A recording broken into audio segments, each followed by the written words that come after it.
রাহমাতুল্লাহি ওয়া বারাকাতুহু। সম্মানিত মুসলমান ভাই বোনেরা, আমি মনে করতেছি যে আপনি ইমান আমলদার হয়ে গেছি, কিন্তু আজান শুনতেছি, আজান শোনার পর আমি মসজিদে যাইতে পারতেছি না, কারণ আমার ইমান আমল দুর্বল হয়ে গেছে। যে ইমানে আমারে মসজিদে নিতে পারে না, সেই ইমান তো আমার কবর, হাসর, মিজান, পুলসিরাতের পুলকে আমাকে বাঁচাইতে পারবে না।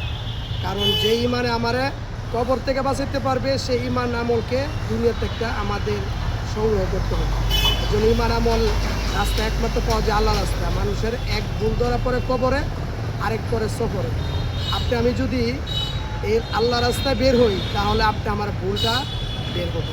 আর আমি যদি দুনিয়ার কাজে লাগা থাকি, তাইলে আমার ভুল জীবনও আমার কী হবে না, সংশোধন হবে না। এই জন্য ভাই, আমরা মেহরবানি করে আমরা আল্লাহ রাস্তা বেশি বেশি সময় দেওয়ার চেষ্টা করি। মানুষের ভুল একমাত্র আল্লাহ রাস্তা গেলেই ভাঙে। এই জন্য আমরা আল্লাহ রাস্তা বেশি বেশি সময় দেওয়ার চেষ্টা করবো ইনশাআল্লাহ।